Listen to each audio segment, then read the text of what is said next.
Please go ahead.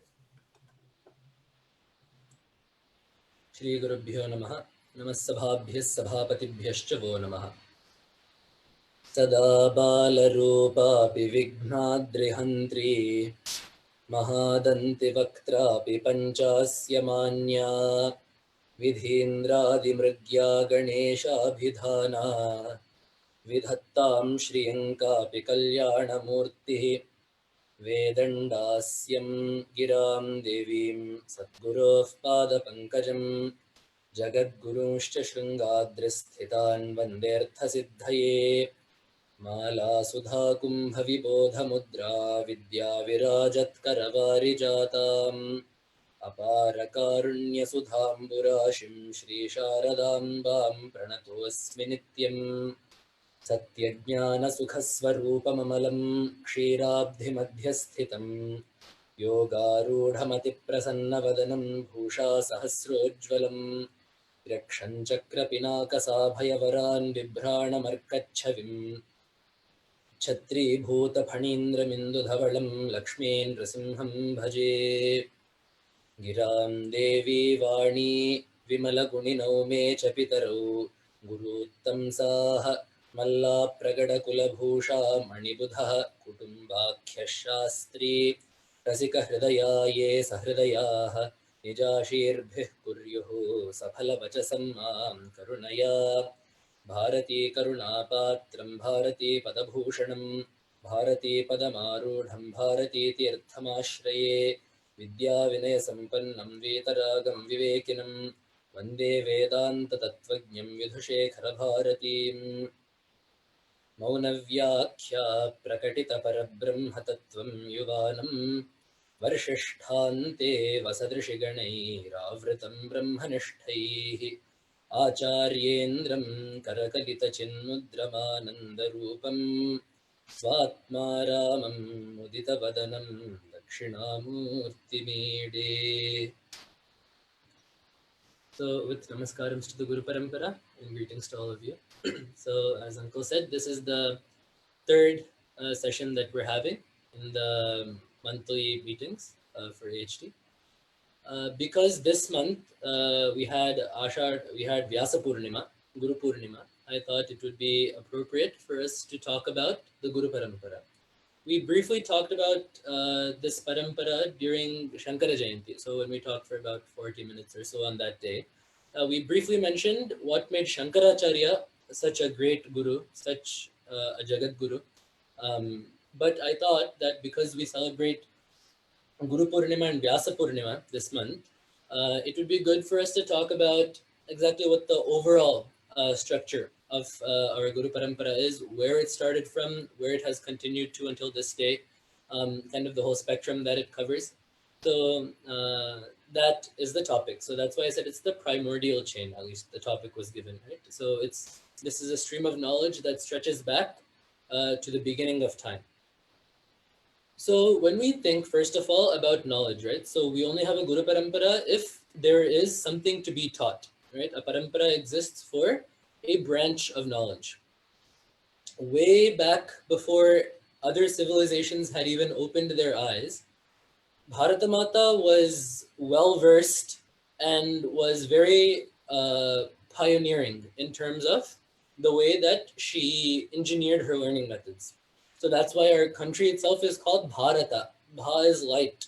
Rata is that which is engrossed in, or that which revels in light becomes Bharata. And that is why our acharyas are Bharati, right? So ever since that, even by Indology, even by the West's count, about 4,000, 5,000 years ago, Bharatamata was already very, very advanced, not just in physical sciences, but in sciences and in fields of knowledge that go beyond the physical. So more than just physics and chemistry, we had made great strides in philosophy, in logic, right? So we had several shastras. We had, for example, we had Ganita Shastra, right? We had maths, we had Jyotishya, which is astronomy. We had Rasayana Shastra, we had chemistry. But even once you reach a certain point, right? Once the physical sciences can support material prosperity, the mind turns to something more. We need something more than just physical material comfort. At that point, the mind and the jiva, the soul, we start to look for something greater in life, something beyond just an experience, right? We start to look for our reality, our place in this universe, our purpose in this fabric of space and time, right? So that was gave rise to the darshanas. In Sanatana Dharma, they are called darshanas. So drishyate anena. It is well seen by these means. So those branches of knowledge which give us proper sight of who we are, how we exist in this world, are called darshanas. Those fields of knowledge are called darshanas. And there are 12 of these. 6 Nastika darshanas and 6 Astika darshanas. So Nastika darshanas are those which do not take Vedas pramana. So Charvakas, Jainas, and 4 schools of Buddhism. So 4 Buddhas, so Sutrantikas, Yogacharas, Madhyamikas, like that. There are 4 schools of Buddhist thought, and there are on top of that, so 4 schools of Buddhist thought, then Charvakas and Jainas. So all total 6. Then, once we come to the Astika darshanas, these are the darshanas that we're more concerned about. These 2 are 6. So the first 2 we have Sankhya Yoga, then Nyaya Vaisheshika, then Purva and Uttara Mimamsa. So if we take kind of these in order, all of these darshanas, besides the last one, besides the 6th, so Sankhya Yoga, Nyaya Vaisheshika, Purva, Uttara Mimamsas. So besides Uttara Mimamsa, the others are all very much complementary. They are their own fields of thought, they are their own schools of thought, but they all interlock. So they form a web of knowledge, it's better to say. So if you look at what these darshanas do, their job is very simple. We know that there is a jiva, and we know that the jiva needs to get moksha. Why? These are astika darshanas, which means the common point is that they have the Vedas as pramana. So the job now is, the Veda says that there is a jiva, Veda says that the jiva needs to get moksha. So now the job that the darshanas need to do is present a method to get from bandha to moksha. So bandha, bandha karana to moksha, and moksha karana vidhana. So this is the subject matter of these 6 darshanas. So Sankhya, the Sankhya school of thought was advanced by Kapila Maharshi. So Sankhya comes from the word Sankhya. Sankhya means count. So what the Sankhyas did was they divided this world into 24 different tattvas, Chaturvimshati tattvas. So Mahat, Prakriti, then the Pancha Karmendriyas, Pancha Jnanendriyas, Pancha Tanmatras, like that. They have a division, and then beyond all of this is Purusha. So Purusha is separate from Prakriti. They have a whole school of thought, and they delineated what they thought was the way the world works and the way to best get moksha. Then comes yoga. Yoga was advanced by Patanjali Maharshi. So we have the very famous Yoga Sutras. So yoga is a method of practice. So Sankhya is more like a classification in terms of its being a school of thought. Sankhya Karikas by Kapila Maharshi show that. Yoga is more so a practical thing. It comes into practice, control of the mind. So yoga is a path that is 8-step. So it's called Ashtanga Yoga. Anga is a limb, but they're more like steps. So yama, niyama, asana, pranayama, pratyahara, dharana, dhyana, samadhi. So you follow these 8 steps, step by step you go, and by the time you get to samadhi, that is the end goal of yoga. These days we start off doing just the asana part. But before asana too, the yama and niyama part need to be followed. So we can maybe talk about that another time, but for now we're just trying to look at the stream of thought here. So after yoga came Nyaya. Nyaya is neither a process nor a division, but it's a means of thought. Nyaya seeks to explain the world through logic.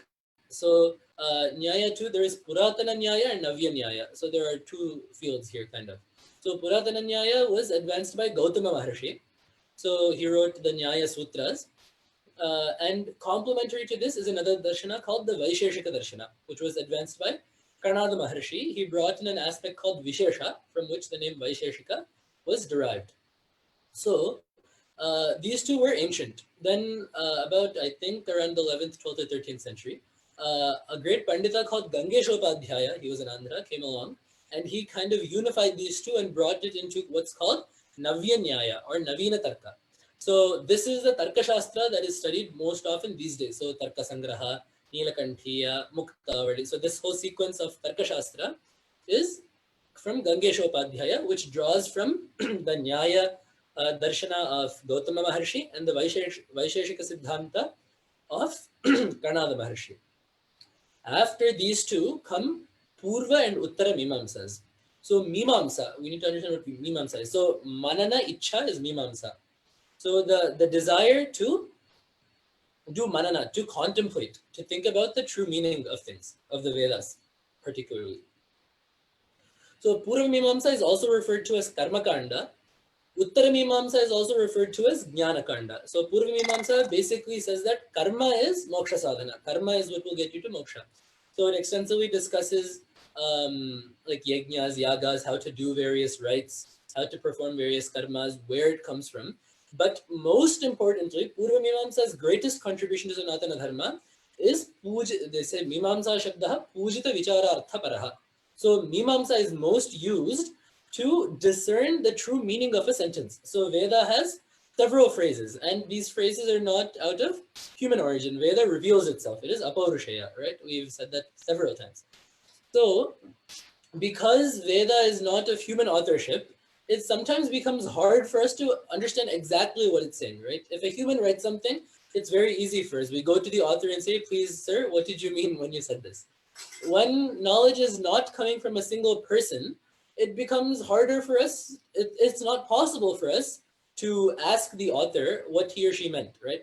So what then happens is we know that Veda is right. So we need to figure out how to arrive at the correct understanding of Veda mantras. So there's a lot of debate here. So they say that Veda is not a pramana for 3 reasons, and then they show that there are 3 reasons why it is a pramana and why these previous reasons are not wrong. We don't have to get into all of that. But Mimamsa did a lot of work in discerning and pinpointing where the meaning of a sentence comes from. So Shabdabodha it is called. So how do we understand sentences? How do we understand words? How do we understand phrases? How do we come at the tatparya, right? So it's one thing if we read a passage, it'll say several things, but how do we come to the tatparya? So to the final, what is this passage trying to say, right? What is its ultimate intent? Where does that ultimate intent lie at? So Mimamsa did a lot in that field. So in helping us understand how speech is to be interpreted. Then we come to what we most talk about these days, Uttara Mimamsa, also called Vedanta. So Vedanta is Vedanto Nama Upanishad Pramanam, Tad Upakaranani Sharirika Mimamsadi Sutrani Cha is the phrase from Vedanta Sara. So what is Vedanta? Vedanta is that school of knowledge that takes the Upanishads as the main source of knowledge, as well as the Vedanta Sutras written by Badarayana Maharshi. So what Vedanta says is, with knowledge comes moksha. That's the main proposition that Vedanta puts forth, and Vedanta draws from all of the others. So it relies on the Nyaya of Nyaya and Vaisheshika. It takes the divisions given by the Sankhya. So the 24-fold division, it takes from Sankhya. From yoga, it accepts the yoga school as an appropriate means to control the body and mind. From Purva Mimamsa, it takes the way we arrive at understanding sentences, the way to properly interpret things. So the Vedanta Siddhanta, so the Vedanta Darshana draws from all the other Siddhantas and presents a comprehensive, thorough overview of the best way to get from Bandha to Moksha, which is why they say Darshaneshu Darshaniyatamam Darshanam Vedanta Darshanam. The Vedanta Darshana is the most charming or the most pleasing to look at out of all these 6 darshanas. These 6 darshanas combined are called Shad Darshanas. So aside from these Shad Darshanas, we have the Chaturdasha Vidyas, which are very popular. So we have Angani Vedash Chatvaru, Mimamsa Nyaya Vistaraha, Dharmashastram Puranancha Vidyahyeta Chaturdasha.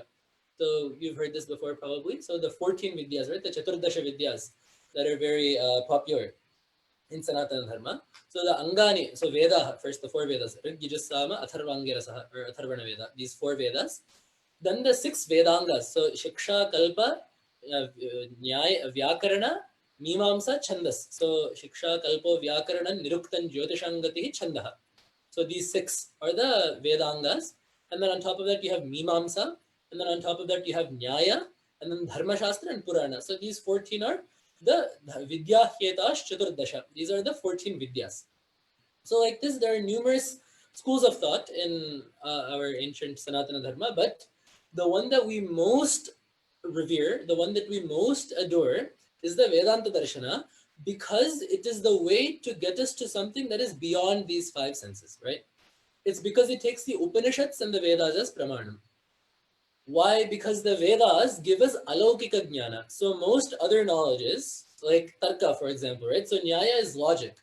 Logic does not necessarily need Veda. Nyaya Darshana is still derived from the Vedas, don't get me wrong there.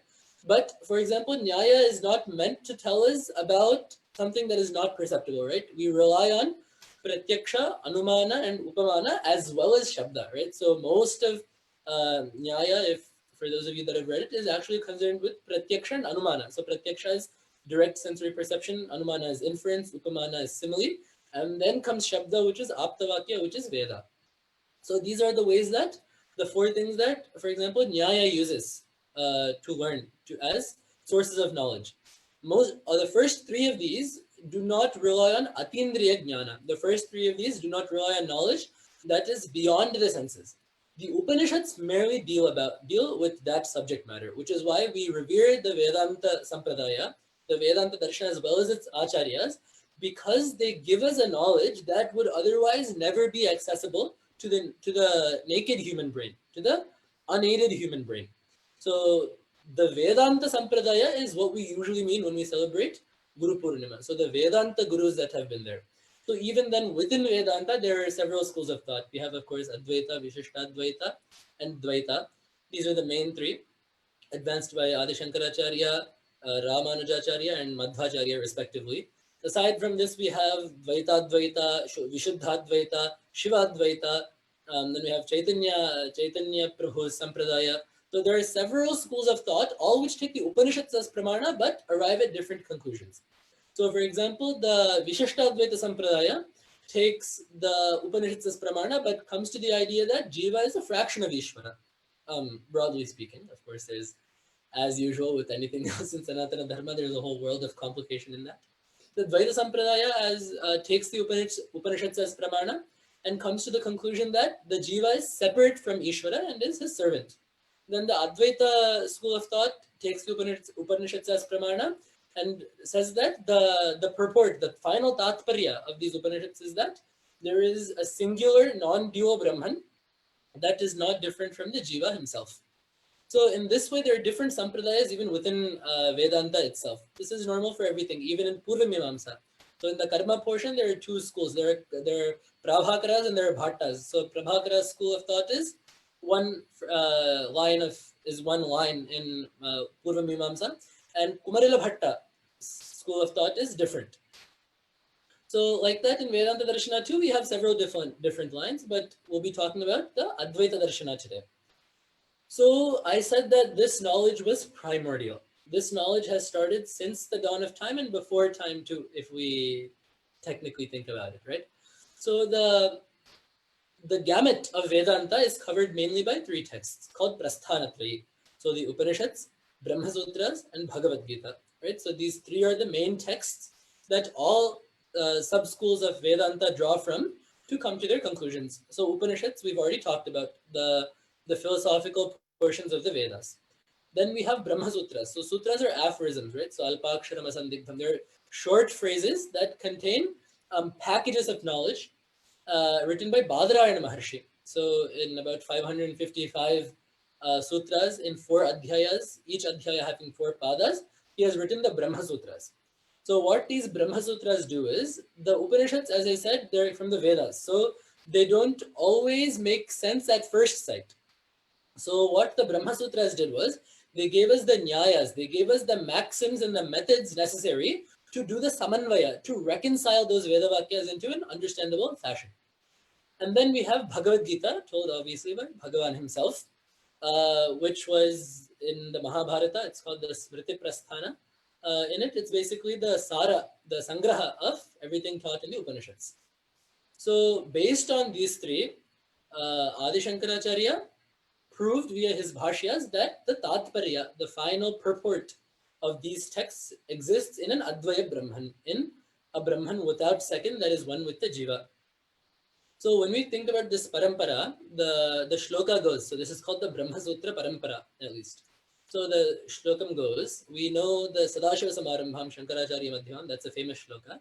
But the proper one that is done before Patha of Brahma Sutra is Narayanam Padmabhuvam Vashishtham Shaktincha Tatputra Parasharancha Vyasam Shukam Gaudapadam Mahantam Govinda Yogindram Athasya Shishyam Shri Shankaracharyam अथास्य पद्मपादञ्च हस्तामलकञ्च शिष्यं तं तोटकं वार्तिककारं अन्यानस्मद्गुरून् सन्ततमानतोऽस्मि. Goes the two shlokas. So this covers the entire parampara starting from Bhagavan up to our acharyas today. So I was thinking, because we are celebrating this Vedanta Sampradaya Guru Parampara, we could do namaskaram to each of these gurus in succession and talk about what it is that they gave us as Jnana Bhiksha, as Jnana Prasada. So this stream of knowledge starts from Narayana. So already we have a question. Well, the shlokam we say Sadashiva Samarambham. So why is this starting from Narayana? Let's start with what Veda says first. Yo Brahmanam Vidadhati Purvam Yo Vedanscha Prahinoti Tasmai Tagam Devam Atmabuddhi Prasadam Mumukshurvai Sharanamaham Prapadya is what Veda says. So there was that Bhagavan in the time before time. Yo Brahmanam Vidadhati Purvam. From him came Chaturmukha Brahma, Hiranyagarbha, the first Jiva, the Prathama Jiva. So Brahma was created from that primordial Brahman. And to that Brahma, Yo Vedamsha Prahinoti Tasmai. So he gave the Vedas to Brahma as Prasada. So to that Deva, I do Mumukshurvai Sharanamaham Prapadya. Mumukshuhu, being someone who is in search of moksha, I do Sharanagati to that Bhagavan. So because we said that Bhagavan, so Paramatma, Parabrahman, is the one that created Brahma, Chaturmukha Brahma, and gave the Vedas to him. That Parabrahma is the start of this line of thought, of this philosophical Vedantic line of thought. Now, if you consider that Brahman to be in the form of Vishnu, you say Narayana. If you consider that Brahman to be in the form of Shiva as Dakshinamurti, you say Sadashiva. Either way, there is no problem that we have with each name. Even if we look at the names Narayana, so Nara Eva Ayana, right? So Nara, we say, so Narova Apaha Tadeva Ayanam. So he whose residence is in water is Narayana, so Vishnu, because he exists in Samudra. But if we look at it in the Nirguna sense, right, in the Advaitic sense, Nara is knowledge, right? That's why Narada Maharshi is called that, right? Because Naram Dadati, he gives knowledge, so he's Narada. In the same way, Nara Ayana. So one whose residence exists in knowledge is Narayana. So there you have it, is Nirguna Brahma, who is Jnana Swarupa. Same with Sadashiva. So Shiva does not refer to just the three-eyed God who is the husband of Parvati and has Nandi as his Vahana. But if you look at actually the definition of Shiva in Vishnu Sahasranama, or even if you look at it in other shlokas, it's very, it's talking about a Brahman that is beyond the three qualities. So the shloka actually goes, Yasyechayeva bhuvanani samudbhavanti, tishthanti yanticha layam punar yugante, tasmai samasta phalabhoga nibandhanaya, nitya prabuddha muditaya namah shivaya. So this shloka is a definition of what it means to be Shiva. Sadashiva means one who is eternal in Shiva, or eternally Shiva. So he by whose will these worlds come into existence, are preserved, tishthanti yanti chalayam, tishthanti yanti vilayam cha punar yugante. So in the end of time, they again dissolve back into him. So to that Bhagavan who is samasta phalabhoga nibandhana. So he by whose order the karma phala is dispensed, and he who in his swarupa, in his true nature is nitya prabuddha mudita. Nitya is sat, prabuddha is chit, mudita is ananda. So one whose core form is Sat Chit Ananda, to him Namah Shivaya. So Namaskaram to Shiva, whose form is of this nature. So again, we see that Shiva is not just a three-eyed God, but it's Parabrahma himself, right? So at the end of the day, all knowledge starts from him. So if we take, for example, let's take Bhagavan to be Paramashiva, to be Sadashiva. So as Dakshinamurti, he is the first guru, right? So he teaches with Mauna Vyakya. We get a question here. How can something be taught with silence, right? So usually any mode of teaching needs some speaking somewhere or the other. Dakshinamurti does not do that. He just has the Chinmudra and the Pustaka in his hand. But Chinmudra is Yo Mudraya Bhadraya, right? So Bhajatam, yes, Swatmaram Prakati Karoti Bhajatam Yo Mudraya Bhadraya. So to those who seek refuge in him, he reveals himself to them with this one Chinmudra. And he is silent, he does not speak. How does Dakshinamurti teach with silence? The answer is very simple. He is teaching something that cannot be expressed with words, therefore he's teaching with silence, right? The people, the students that are sitting in front of him are whom? Varshishtante Vasadrishiganaihi. So they're Varshishthas. Varsha is a year. Varshiyan is one who is very old. Varshishtha means one who is unimaginably old. So these Ante Vasat Rishiganaha, so these students who are serving him are Varshishtaha, they're very old. And who are these people? Sanaka, Sanandana, Sanat Kumara, these people are all jnanis in their own right. They have known everything that can be known that is expressible with words. So now that they have known everything that can be expressed with words, now Bhagavan is teaching them Atma Jnana, which is beyond words.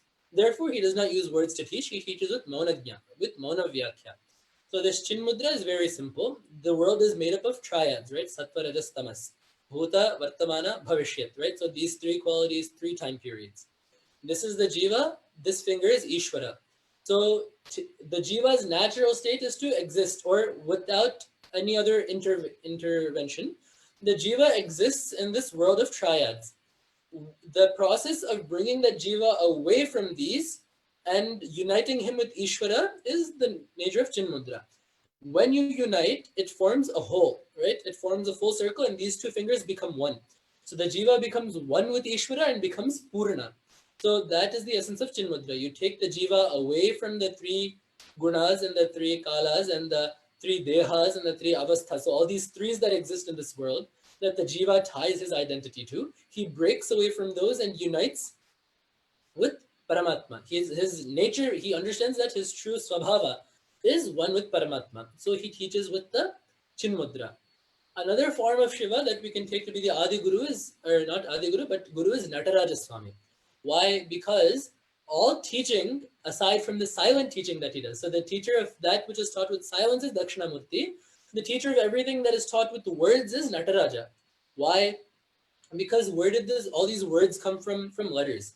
Where did these letters come from? These letters are Nataraja's prasada to Panini Maharshi. So Panini Maharshi was doing tapas one day. So Patanjali Maharshi describes it very beautifully in Mahabharshi. So he's Prangmukha Maharshi. So apparently Darbhasinaha. So Panini Maharshi was facing east, with sitting on his asana of darbhas with darbhas in his hand, closing his eyes, and he was doing meditation of Paramatma. So Paramatma gave him darshana as Shiva doing Tandava, doing his Sandhya Tandava. So Nrittavasane Nataraja Rajaha Nanada Dhakkam Navapanchavaram Uddhartukamat Sanakadi Siddhan, right? So Shiva gave him darshana dancing and he hit his damaru 14 times. So those 14 sounds became Ayun, Lurik, Ayong, Ayoch, Hayavarat, Lan. So like that, it made 14 sounds that encompass all the letters of the Sanskrit language, both vowels and consonants. So the first Ayun, Lurik, Ayong, Ayoch. So the first 4 sutras, so the first 4 sounds talk about the vowels, the other 10 talk about the consonants. So Bhagavan Paramashiva is the one that gave us all these letters. And from these letters, in this order, the order 2 is very important, Panini Maharshi constructed Vyakarana. So he constructed grammar. Why do we need grammar? That's another question, right? So Raksha Hogam Alagha Sandeha Prayojanam is what Patanjali says in Mahabharshi. Raksha Uha Agama Laghu Asandeha Prayojanam. So Raksha, to protect the Vedas, meaning Uha. So this is more Mimamsa thing. So when you need to use one yaga as a blueprint for the other, you need to know how to change one word. For example, if you say Agnaya Swaha here, right? And you need to say in the Devata and the other yaga is Indra. So Agnaye is the Chaturthi Vibhakti. So you know that Agni becomes Agnaye. So if you know Vyakarana, you can then know that here it is Indra, so it becomes Indraya Swaha. So that is Uha. Like this, Patanjali Maharshi lists out the different necessities of Vyakarana, but the main 2 that we use in day-to-day is Laghu and Asandeha. So Asandeha means it makes meanings very clear, right? So if I say, I need to talk to my friend about the test, right? So this about to, all of these are grammatical concepts, right? If I just say, I friend test, right? Are you going to test your friend, right? Does your friend have a test that he needs to ask you about, right? Is the test asking you about your friend, right? What does the sentence mean? Without grammar, everything becomes a sandeha. There is a doubt. So what grammar does for us is it gives us a clarity in expression. Another thing it does is laghu. This is more a Sanskrit thing, maybe not so much in English, but in Sanskrit, there are certain things that allow us to um, shorten the way things are done. Maybe it does exist in English too. For example, you have the dhatu, the verb root kr, which means to do, right? Karoti is someone is doing, it's a verb, right? So rather than saying the doer of, right? If you say the doer of, that's three words, right? You just use vyakarana, you put on this pratyaya called trich to kr, and then you make this word called karta, which means doer, right? So by the process of vyakarana, you have taken away three words and replaced it with one word that conveys the same meaning, right? Another example is we call Rama Dasharathi, right? So rather than saying Dasharathasya Patyam Puman, which is three words, right? Dasharatha's male child, rather than saying these three words, you just use the word Dasharathi, right? So in the space of one word, you have conveyed the meaning that it took three words to convey. So Vyakarana's, another help that Vyakarana gives for us is it allows us to abbreviate things and convey them in as few words as possible, right? Time is of the essence, right? That's what we say. So the quicker we can express things and the fewer words we can express things in, the more concise and compact and crisp we can be with delivery. So this whole Vyakarana that is so, integral to daily life and to learning was given by the sutras, was given by Panini Maharshi, only because he got the sutras from Parameshwara, from Nataraja. So for all this speech, so anything that is taught by speech, this all is Parameshwara's prasada. So in that way, Sadashiva is the guru both for that which is said and that which is not said. So uktancha anuktancha, right? They say in Veda. So everything that we vocalize and everything that we cannot vocalize, Ishvara is the teacher for that. So Ishana Sarva Vidyanam, right? He is the master of all Vidyas, right? So that's if we take it to be Shiva. Narayana too is the Adi Guru, right? As Bhagavan, as Krishna, as Narasimha, right? These are all Jnana Swarupas. But if we're taking him to be the primordial Guru, Hayagriva, right? So when Narayana was sleeping, from his navel came Brahma. This is told in Mahabharata, actually. The story, Hayagriva Avirbhava, is told in Mahabharata. So when Brahma came, Brahma was coming, Narayana was still in Yoga Nidra. So Brahma is sitting there, he doesn't know what to do. And then he got the word tapa. He heard the word tapa, he did tapas, he got the Vedas, and he started doing his job with the Vedas. Then from Narayana's ear come these two Rakshasas called Madhu and Kaitabha. These are Rajas and Tamogunas respectively. So what they did was, Brahma got arrogant. He said, I am the creator of everything. I have the Vedas in my hand. So these two Rakshasas, they go and steal the Vedas from Brahma, right? So then Brahma realizes, oh, I got arrogant. I need to meditate upon whoever my creator is. So then Narayana manifests as Hayagriva with the horse head, and he lets out a neigh, right? A hesha, it is called. So Vedanta Deshika describes that hesha very beautifully. So he says it's Samahara Samnam, Pratipadam Richam, Dhama Irusham. So it is the summary of Rigveda, summary of Yajurveda, summary of Samaveda, right? Or summary of Rig mantras, summary of Yajur mantras, and summary of Sama mantras. So with that one hesha of Hayagriva Swami, the Madhukaitabhas ran away. And then the Vedas were stolen, right? So from his own hesha, Bhagavan recreates the Vedas and teaches them back to Brahma. So in that way, Narayana too is the Adi Guru, the first teacher, right? So whether we take it to be Sadashiva or Narayana, there is no doubt there, right? So the shloka goes, Maheshwareva Jagata Madhishware Janardaneva Jagadantaratmani Na Vastubheda Pratipatti Rastime. So whether it is in Maheshwara, Shiva, who is the master of the worlds, or in Janardana, who is the Antaryami of these three worlds, there is no difference between the two, right? If we're fighting about whether Shiva is different from Vishnu or not, then we have bigger problems than who said what in Advaita, right? So first, let's accept the maxim that it is Paramatma who is the first Guru. Whether it's Shiva or Vishnu is immaterial. In the Brahma Sutra Sampradaya Shloka, though, they start with Narayana, so that's generally what is told. Then from Narayana, Brahma, right? So I already said, so Brahma was taught, right? From Vishnu, he taught him the Vedas, so Brahma is the next guru. So from Brahma, from Narayana and Brahma, this section of the Guru Parampara is called the Daivi Parampara, right?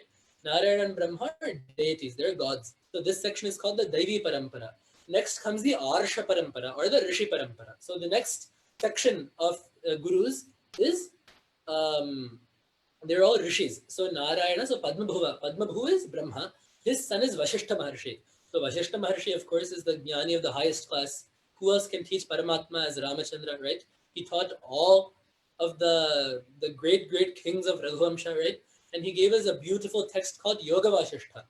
So once at night, after Rama had finished studying all the other vidyas, he got a doubt at night. Who am I, right? What is my true nature? So the story goes, he goes to Vashishta Maharshi's door at the dead of night. Think about it. The crown prince of an entire kingdom goes to his teacher in the middle of the night and knocks on the door because he wants to know who he is. So he knocks on the door. Vashishta Maharshi from inside says, Kastvam, who is it? Who is knocking? And then Ramachandra says, that's the question I have come to be answered. That's what I want answered from you. So then Vashishta Maharshi opens the door, sits Ramachandra down, and teaches him this beautiful text called Yoga Vashishta. So that's the summary. It covers everything that you need to know in Vedanta. The Prameya, everything about the Prameya is told there. There's no Vadopavad, so there's no like back and forths, what is right, how is this meaning correct, none of that. It just says what is there to be known. So Yoga Vashishta is a very great comprehensive text. It's in relatively easy Sanskrit too. So maybe we can talk about that in another session someday. So from Vashishta, his son Shakti. So Shakti Maharshi, so the knowledge was passed from Vashishta Maharshi to Shakti Maharshi. Then from Shakti Maharshi to Parashara Maharshi. So Parashara Maharshi is actually mostly known for his smritis. So they say Kalau Parashari Smriti, right? So smritis are a special class of texts. So Veda is called Shruti, right? You hear it. Shrotavyam Shruti Vakyebhya. So Vedas are passed down through an auditory thing, right? Through an auditory parampara.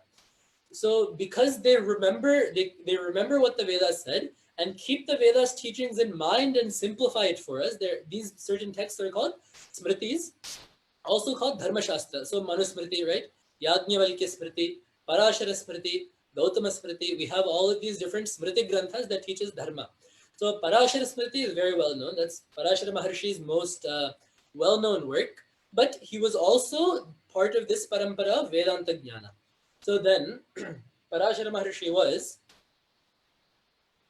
incidentally, the father of Vyasa Maharshi. So this is actually, until now, it's a father-son tradition, right? So Narayana's son is Brahma, Brahma's son is Vashishta, Vashishta's son is Shakti, Shakti's son is Parashara, Parashara's son is Vyasa Maharshi. So here, once we come to Vyasa Maharshi, we have reached a great Kalpavriksha of Sanatana Dharma. So actually this Purnima is also called Vyasa Purnima because this Ashadha Purnima is when Vyasa Maharshi was born. The Vyasa Maharshi is probably the single greatest contributor to Sanatana Dharma's literature. If we think about everything he's done, first of all, he divided the Vedas. So that's why he's called Vyasa, Veda Vyasa, right? Then he wrote Mahabharata, he wrote the Brahma Sutras, he wrote the 18 Puranas, among which Bhagavata is one of them, right? So Vyasa Maharshi has done so much. He has given us so much literature, right? First thing he did was Veda Vyasa. Vyasa means Vyasa, to separate, to sort, right? So Veda refers to a mass of mantras. So a mantra is maybe 2 lines, 3 lines, like Ashtapadi, Navapadeva Bhuvushi, right? Gauri Mimaya, Sarila Nitakshatyekapati, Dvipadi, Sa Chatushpadi, Ashtapadi, Navapadi Bhuvushi, Sahasra Akshara Parame Vyoman, says the Veda, right? So mantras can be made up of 1 line, 2 lines, 4 lines, right? There are different chandases based on that. There are different mantras, right? So this mass of all these mantras, this big congealed mass is called Veda. There are 3 types of mantras. So there are certain Rig mantras. There are certain types of mantras called Yajur mantras. There are certain types of mantras called Sama mantras. So these 3 types of mantras exist kind of all mixed together. So you can think of it like if you have a Lego set, right? There are yellow Lego blocks, there are blue Lego blocks, and there are red Lego blocks, right? And they're all mixed together in the box. So what Vyasa Maharshi did was he separated them. So he sorted these things into 4 sections. So he made Rigveda, Yajurveda, Samaveda, Atharvana Veda. So he took this mass of Rig, Sama mantras and made them into 4 Vedas. And these 4 Vedas then were separated into 1,131 shakhas. So Yajurveda, Rigveda has about like 100 and over 100 shakhas. Yajurveda, or I forget, 13 shakhas maybe. And then Yajurveda has like 100 shakhas. Samaveda has over 1,000 shakhas, like that. There's numbers for everything given in Mahabhashya, and certain Shiksha Shastras mention it too. But these Vedas are then split into shakhas, and everyone learns their own shakha. But this division of Vedas by which people can then study their own Veda. For one person to study in the entire mass of Veda with the lifespan in Kali Yuga is something that will not happen. So by dividing the Vedas and then by making them into shakhas, Vyasa Maharshi ensured that we all could study the Veda. Those of us who have had Upanayana can learn to chant the Veda. The knowledge of the Veda, of course, is open to everyone. Everyone can learn and benefit from their shakhas Veda, right? So by dividing the Vedas, Vyasa Maharshi made it much easier for us to study it overall comprehensively. Then he made the Brahma Sutras. So as we said, we have Vedanta, right? So the ends of the Vedas, literally Vedanam antaha paramatatparya vishayi bhutaha. So what do the Vedas intend to convey to us overall? What's the end goal, right? What's the end game? So that is Vedanta. So to better explain the Upanishads, which are Vedanta, Vyasa Maharshi wrote, or Badarayana, his another name is Badarayana because his ashrama is in Badari, in the Badari Kshetra in the Himalayas. He wrote the Brahma Sutras, which I talked about earlier. It's a very high class, very scholarly text. Not everyone gets the chance to learn or understand it. So he went one step farther. So he took this knowledge, this dharma and jnana, and he put it into stories of the Puranas. So the 18 Puranas. So Matsya, Kurma, Varaha, Vamana, Bhavishyotara, all these different Puranas, right? Narada Purana, Linga Purana, Kanda Purana, Padma Purana, all of these different Puranas. Right? You have 18 main Puranas and several Upa Puranas like Nrasimha Purana, Narada Purana, Vishnu Dharmottara Purana, right? There are different Puranas, Upa Puranas, 18 main Puranas. So Vyasa Maharshi wrote those 2. Then he also wrote Mahabharata, which is called Panchama Veda, right? It is like a Veda in its own right because Mahatvat Bharavatvatcha, because it is big and it is hefty. That's literally what the name Mahabharata means. A big and hefty book, right? If you've ever seen those big physics textbooks, they're like this big, right? Mahabharata is literally the most voluminous book in all of recorded human literature. It's bigger than the Odyssey, it's bigger than the Iliad, it's bigger than those 2 combined several times over. Mahabharata is a massive text about 1,00,000 shlokas, lakshadhika shlokas in Mahabharata. And in that Mahabharata, Madhya Mahabharatam, we get Bhagavad Gita, we get Vishnu Sahasranama, we get Sanat Sujatiya, right?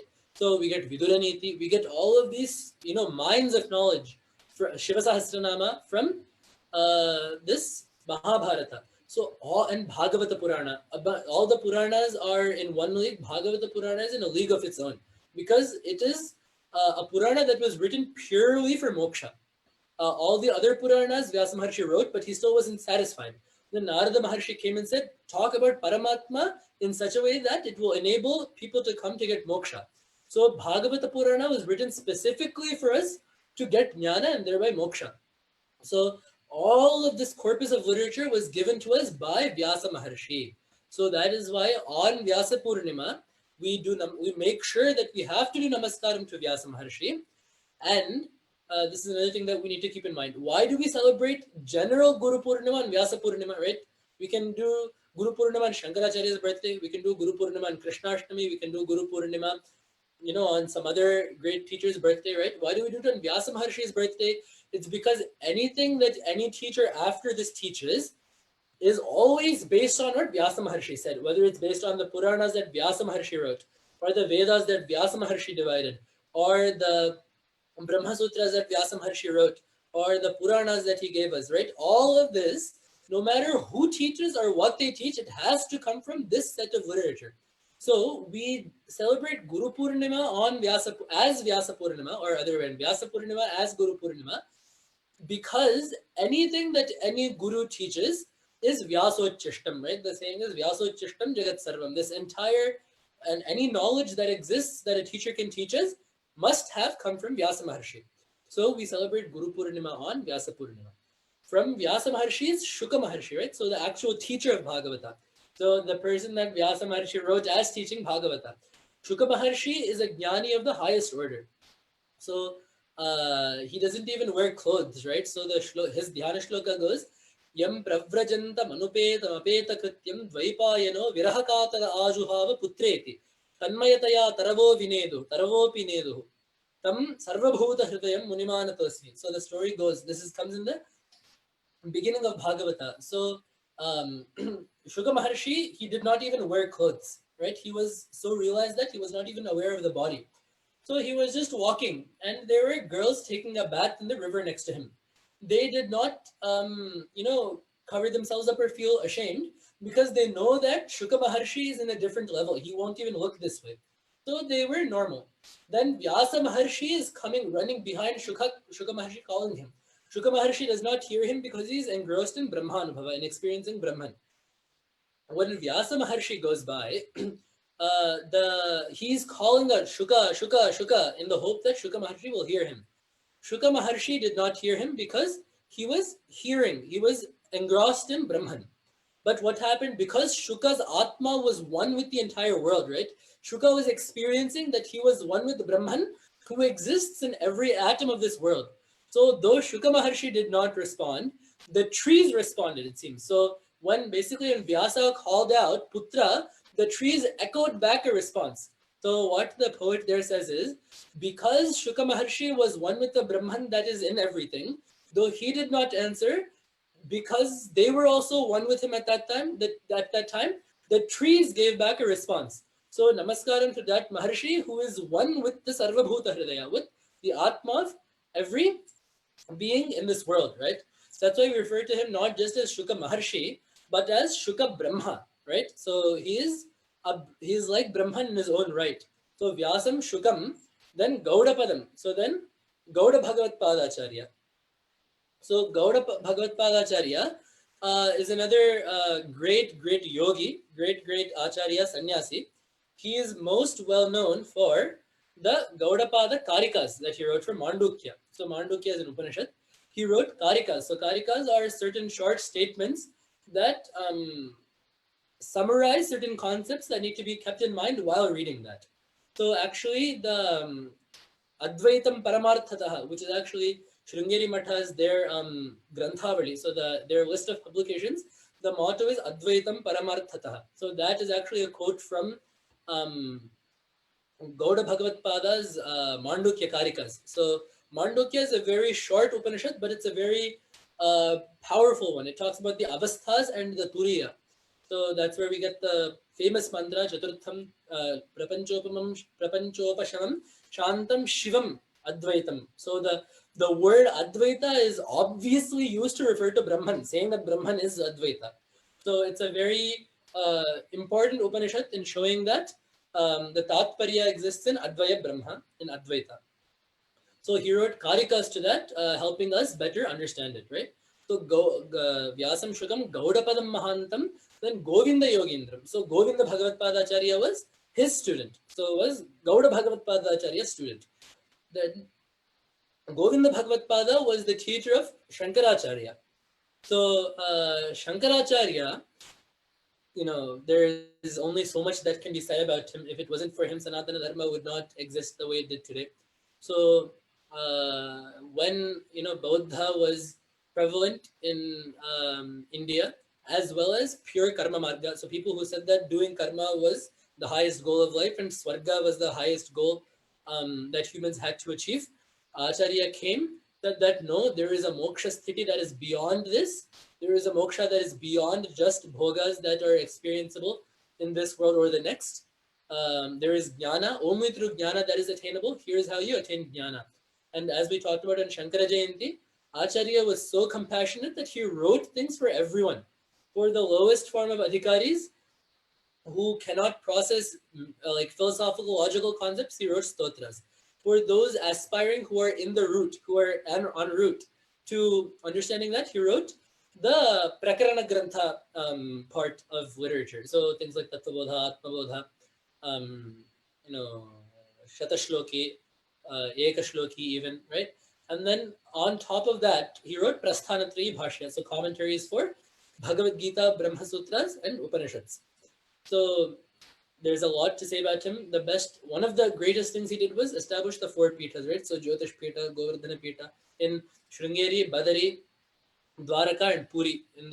So Dwaraka, Badari, Puri, uh, Dwaraka, Puri, Badari, Sringeri. So the four corners of India, he put up the four mathas to ensure that Sanatana Dharma was preserved, and thus he ensured that the Guru Parampara would continue. So in these four mathas, he put his next four shishyas. So Sri Shankaracharyam Athasya Padmapadancha Hastamalakancha Shishyam Tam Totakam Vartikakaram. So these four are his main shishyas. So these four, let's look at them one by one. So Padmapada. Padmapada is a great disciple, a great Narasimhopasaka that was head of Dwaraka Matha, the first Acharya of Dwaraka Matha. So he had such great faith in his guru that one day his name before sannyasa was Sananda. Actually, his name was Sananda when he first became a student of Adi Shankaracharya. One day he was on the other side of Ganga and Shankaracharya called out. He says, Sananda, where are you? And Sananda heard him, and without even thinking that there was an entire river between him and his guru, he just started walking across. And pleased with his Guru Bhakti, Ganga Devi made a lotus come up every place he took a step so that he didn't fall into the river, and so he crossed. So because Padma sprouted up underneath his padas, he was called Padmapadacharya. He and Sureshwaracharya fall under what is called the Vivarana Prasthana. So even within Advaita, there are two modes of viewing it, and there's the Bhamati Prasthana and the Vivarana Prasthana. So Padmapadacharya and Sureshwaracharya subscribe to the Vivarana Prasthana, which is put forth in Padmapadacharya's Panchapadika. So this is a subtext for Acharya's Brahma Sutra Bhashya. So only Padmapada wrote that for the entire Brahma Sutra Bhashya, but because his work is only available for the first 5 padas, it is called Panchapadika. So he says, he takes up Pratibimbavada in it. That's a whole different thing, but that's Padmapadacharya's contribution. So the Panchapadika, and being Adi Shankaracharya's student and the first head of Dwaraka Pitha. Then we have Padmapadancha Hastamalaka. So Hastamalakacharya is another very great Acharya. So he was mute. He did not speak actually. So his parents were worried and they brought him to Shankaracharya and said, here's our son. He is not speaking. He looks like he's very dumb and mute, and he doesn't understand anything. So please take him. So then Shankaracharya asks the boy, who are you? So then this boy tells a series of beautiful shlokas ending with Sanityopalabdhis Swarupoham Atma. So I am that Atma who is ever present, always present. And this text is called Hastamalakiya. It's a beautiful text. It's a very interesting text because usually the student writes a commentary on what the teacher has, on the teacher's composition, right? So Shankaracharya writes a text, Sureshwaracharya comments on him, or Padmapadacharya comments on it, right? In this case, however, these shlokas are called Hastamalakiya, and the Guru, so Shankaracharya commentated on these shlokas. So Hastamalaka, he was named like that because after the boy said this, Shankaracharya said, an Amalaka is a gooseberry. So because he sees the tattva as clearly as you can see an Amalaka placed in the palm of your hand. So if you actually look at a gooseberry in the full light, when it is ripe and when the sun is shining, the sun will shine through and the thing is translucent. The fruit is translucent, so you can see like every, I don't think they're called veins, but you can see every line within the berry. So just as that is very evident when it's in your hand, this boy sees the nature of Atma and sees the nature of Vedanta, of Parabrahma very clearly. So he was called Hastamalaka. Then Totakacharya. So the Totakacharya story is also very famous. He was called Giri in his Purvashrama. He too was not the brightest of students. He used to do Guru Seva, like washing Acharya's clothes, washing his feet, making sure his food was ready. So he did a lot of Guru Seva, right? this is also an acceptable way to learn, right? So they say that there are several different ways to learn. Guru Shushrushaya Vidya, Pushkalena Dhanena va Athva Vidyaya Vidya. So you can either get knowledge through serving the Guru, or by, paying your dues, your fees, or by teaching something and learning something in response, right? So these are the acceptable mediums of exchange for Vidya. So he was that kind of a student. He would do nothing more than serve his Guru. One day, so Shankaracharya did not start class because Giri had not yet showed up. The other students looked at one another. He doesn't even learn anyway. He doesn't understand what is being taught. Why is Acharya waiting for him? So Shankaracharya noticed this, and by his grace, he transferred his knowledge to that Giri. So when he came, he burst. So when Giri came to the spot, he burst into verse in this meter in Sanskrita that is called Totaka. So, like Vidita, Khila Shastra, Sudha, Jaladhe. So a string of saganas is what it's called in Chandas Shastra. So sa. So Vidita, salagam, salagam, salagam, right? That, like that. So this Totaka is not a very easy meter to compose in, but he composed in that on the spot. Now people these days are in the misapprehension that he got that name for writing the Totaka Ashtaka. So for the Ashtaka that was written in praise of Shankaracharya, so the Vidita Khila Shastra Sudha Jaladhe Mahitopanishat Kathidartanidhe Hridaye Kalaye Vimalam Charanam Bhavishankara Deshika Me Sharanam. So he did write this at that point, but that was not the shlokas he told extempore that he got the name Totaka for. So there is actually another set of shlokas in the same meter that he explains all of Shankaracharya's teachings in. So he summarizes Advaita Jnana in those teachings in the Totaka meter. So because of that knowledge he had gotten from his guru, he was given the name Totakacharya. In that sequence, he also then praised Shankaracharya, his guru, in that Totaka Vritta. So that is Totakacharya's story. So we have covered so far Padmapada, Hasta Malaka, and Totakacharya. The fourth, this shloka refers to as Vartika Kara. Vartika Kara is Sureshwaracharya.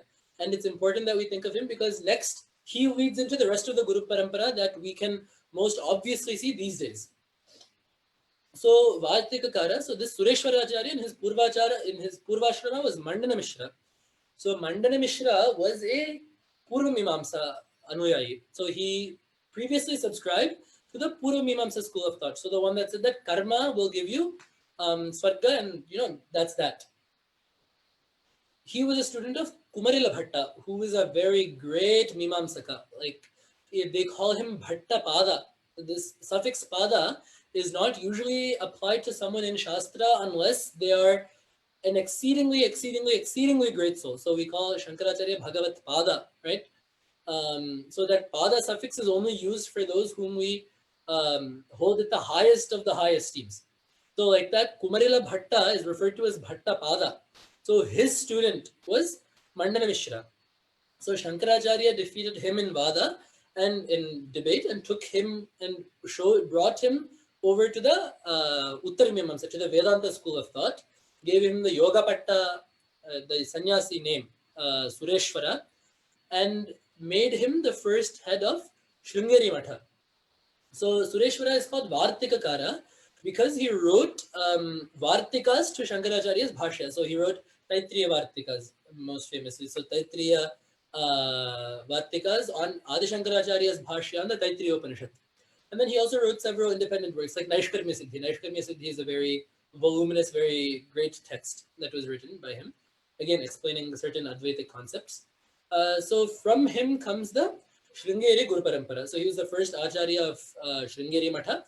From him, the entire Parampara up to the 36th Acharya today, Shri Bharati Tirtha Swami Mahasannidhanam, and the 37th Acharya, Shri Vidhushekara Bharati Mahasannidhanam. So tam Totakam Vartika Karam, and then Anyan. So from here, the line goes. From here, the line changes to depending on whoever the teachers were. So Asmat Guru, and then up to our teachers, right? So in this same Shankara Sampradaya, to this day, we have the 4 Chaturamnaya Pithas, and as well as Kanchi Matha, where the in Telugu they call him Nadiche Devudu, right? The walking God, the God that walks on earth among men, the great sage of Kanchi Matha that lived for a full 100 years, as ordained by Vedas. and to this day shines as the highest example of sannyasa dharma. So it's Chandrasekharendra Saraswati Swami. So in Kanchi Matha, all the acharyas, and the suffix used there is Indra Saraswati. So, for example, current acharyas, Sri Shankara Vijayendra Saraswati Swami, right? So that acharya, so Paramacharya, everyone calls him Paramacharya. He is Paramacharya to everyone, regardless of when they were born or where they fall. Everyone calls him Paramacharya, the greatest acharya, right? So he followed Sanatana Dharma to the T and Sannyasa Dharma to the T. He never once got in a vehicle. Why? Because he did not get in a bullock cart or a car. Why? Because he did not want to cause harm to any of the organisms in the path. He followed sannyas dharma to that great an extent. Great sannyasi, they're a great acharya.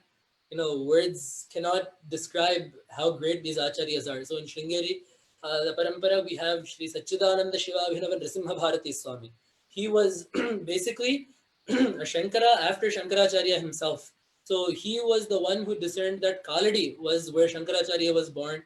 He set several initiatives in place. Even before him, we have Vidyaranya Mahaswami, right? So he is again another equal to Shankaracharya. He wrote several texts, Drigdrishya Viveka. Panchadashi is a key Advaitic text that summarizes things very beautifully. He wrote bhashyas for the Vedas. So Veda Bhashya is very hard to do because you have to have mastered all the Vedangas to properly write a Bhashya for the Veda. So he wrote Veda Bhashyas as Shayana before as Madhava. So before his names were Shayana or Madhava. So Madhaviya Shankara Digvijaya. So he wrote another kavya called Shankara Digvijaya that details the life of Shankaracharya. So Vidyaranya Swami is another great soul in that line. Every one of them, all of them are stalwarts. All of them are Shankaracharya himself. So Shankaracharya wrote this text called Mathanushasana or Amnaya Shasana, in which he actually lays out what the guidelines to these pithas are. So who should be appointed as a pithadipati, what their duties are, which regions of India each of these pithas needs to look after. All of this is detailed. So he wrote in that each acharya that comes in these paramparas is my own farm. So from Sureshwaracharya back then to Bharati Tirtha Mahaswami and Vidhushekara Bharati Mahaswami to this day, every one of them is Shankaracharya himself, verily. That's why in their Birudavadi to this day, we call them Jagadguru Shankaracharya to this day. And same for Kanchi, we say Shankaracharya of Kanchi Pitha, or the Kanchi Shankaracharya they are called. So such acharyas abound to this day, and it is their fortune, it is their karuna, their daya, that we are able to practice what little dharma that we do, right, to this day. So they say, dhyana moolam guru, mantra moolam gurur vakyam. Anything that the guru says is a mantra. Dhyana moolam gurur murtihi. So the guru's form itself is worthy to be meditated upon, right? Moksha moolam guruv padam. The guru's feet itself is the best way to get to moksha, right? So these gurus, this Acharya Parampara, this Guru Parampara from today's Mahasannidhanam and Sannidhanam, from today's Acharyas all the way back to Narayana or Dakshinamurti, it is this Parampara's daya, their karuna, that we have been able to learn whatever little we can do today. If we do Gita Jnana Yajnas today, if we do Upanishad classes today, if we do other Vedanta courses, even with Chinmaya, or Arsha Vidya Gurukula, which are recently established organizations, right? So even to present day organizations, the only reason we are able to learn any of this is because this entire Guru Parampara exists and because they passed down this knowledge perfectly. And this Guru Parampara is a very interesting one. Shankaracharya actually writes a shloka. He says, there is one theoretical, mythical stone called the Philosopher's Stone. If you guys have read Harry Potter, it's mentioned in the first book. It was actually studied too in terms of alchemy. So in the Middle Ages, most chemical advances in the West or in Europe were actually made trying to look for this Philosopher's Stone. So this stone, what it's supposed to do is it's supposed to turn anything it touches into gold. So any common metal, even if it touches like iron or pewter or brass, it turns anything it touches into gold. So Shankaracharya says that this guru is greater than even that philosopher's stone. It's called a Sparshavedhi in Sanskrit. Why? This Sparshavedhi can turn a useless piece of iron into gold. That's true. But this gold cannot turn anything else into gold. This gold will remain gold. But a guru, what he can do is he can take a dull student and make him into a very smart person. But that person is now capable of becoming a guru and passing on that knowledge to someone else. The philosopher's stone can only make something else gold, but that gold cannot make something else gold. A guru, though, can make someone into a jnani who can then make someone else a jnani, thus allowing this jnana sravanti to flow, right? And depending on how those acharyas realized and experienced it, they presented it to us in different ways. So another great guru, another great scholar, Appaya Dikshita, writes in one of his books called, in a book, he says, Adhigata Bhida Purvacharya Nupetya Sahasradha Saridiva Mahi Bhedan Samprapya Shauri Padodgata Jayati Bhagavatpada Shriman Mukhambuja Nirgata Janana Harani Suktir Brahmadvayeka Parayana. Janana Harani Suktir Brahmadvayeka Parayana, he writes.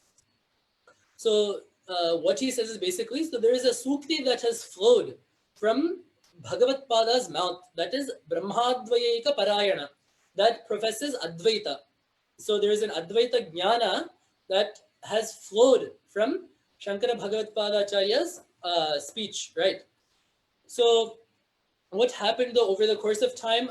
Purvacharyan upetya sahasradha adhigata bhida. So having reached these other acharyas along the way, this Jnana Ganga, so this Jnana Sravanti split into different tributaries, just as a river, when it flows over uneven ground, just as it splits, right? The one flow splits into different tributaries. In that same way, the same Ganga of knowledge that flowed from Bhagavat Padacharya's mouth, coming to different acharyas, it took a different form. So that is the method that this jnana flows in. This shloka is the Mangalacharana of a book called Siddhanta Lesha Sangraha. In it, Appaya Dikshita basically reconciles all the different ways that Advaita has presented itself through the eyes of different acharyas, which is why he does this particular Mangalacharana. So all these acharyas have presented all these teachings in all these different ways. At the end of the day, the teaching is the same. Brahma Satyam Jagan Mithya Jivo Brahmaiva Naparaha. Now we might ask, if the teaching is one, then why does all of this writing need to be done, right? Why these Puranas, why these Brahma Sutras, why these texts, why all these commentaries? Because Shankaracharya also answers that in his Shatashloki. He says, Sambalam Rodamanam is a shloka. So when a child is crying, he's hungry, right? The mother brings a banana to him. He says, I don't want a banana. So the mother takes that away and brings an apple, right? He says, I don't want an apple. She brings, I don't know, grapes. He says, I don't want a grape. She brings dates. He says, I don't want dates. At the end of the day, she brings a mango. He says, okay, good, I'll eat this. So couldn't she just have brought the mango in the beginning? We don't know what the sadhaka needs. At the end of the day, the child's hunger needs to be appeased. But in what method, if he is fed, that hunger will be appeased, changes from child to child. In the same way, different sadhakas will understand and interpret things in different ways. Different things are easier to digest and swallow for people than others. So out of the mercy, to ensure that no one gets left out, all of these acharyas took this much time to teach us in all these different ways, whether it be through stotras like Dakshinamurti Stotra, whether it be through Upanishad Bhashyas like the ones that Adi Shankaracharya wrote, whether it be through Karikas like the ones that Gaudapadacharya wrote, whether it be Vartikas on Bhashyas like that which Padmapada and Sureshwaracharya wrote. So all of these different types of teachings, right? And not just these Vedantic teachers, right? We have people like Valmiki. Valmiki is Kavikala Guru, right? Can anyone say that Valmiki is not a Jagat Guru? Because his teachings through Ramayana are applicable for every single human on this earth. To be like Rama, to be like Sita, to be like Hanuman is something that, people can dream of. So these great ideals, these great dharmic teachings have been passed down in so many different ways. Ramayana presents it in one way. Bhagavata presents it in one way. Mahabharata does it one way. Vedas do it one way. Smriti does it one way. Right? So all of this diversity is born from the Guru's mercy. So the Guru Parampara's mercy is the one alamba that we have to grow as sadhakas, as aspirants that want to get that final knowledge of Brahma Vidya, right? So to that, the main thing we have to do is twofold. One, yasya deve para bhakti yatha deve tatha guru. This is Veda's order. So have bhakti towards the Guru the way you have towards Bhagavan. Number two, not just having bhakti towards the Guru, but we need to carry out what the Guru says. So what have our Jagat Gurus told us? Study, learn, live your life according to Dharma. So the best Guru Dakshina we can give our teachers, in addition to whatever monetary offerings we can do or whatever seva we can do, is making sure we live our life in accordance with the teachings that those gurus have given us, right? So Shankaracharya has given us teachings that are very straightforward. Ma kuru dhanajana yauvana garvam. Do not get prideful about either your age or your status in society or your wealth. Simple teaching. None of us can complain that we didn't understand it or we didn't get a chance to do it. Geyam Gita Nama Sahasram Dhyayam Shripati Rupamajasram Neyam Sajjana Sange Chittam Deyam Dina Janaya Cha Vittam. Geyam Gita, learn the Bhagavad Gita or learn songs, sing Bhagavan's name. Dhyayam Shripati Rupamajasram, meditate upon Bhagavan's form, whether it be Ganapati, Devi, Vishnu, Shiva, meditate upon Bhagavan's form.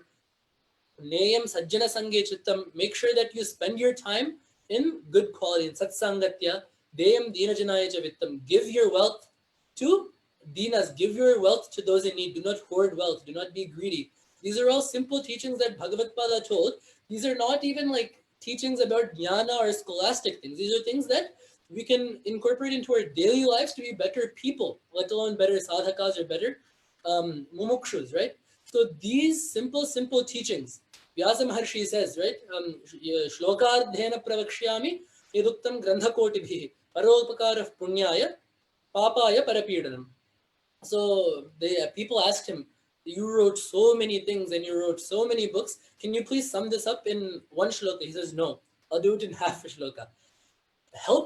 Doing good to other people is punya. Doing bad to other people, hurting other people is papa. Do punya, don't do papa. Simple teaching. We can try to incorporate this in our day-to-day lives too, can't we?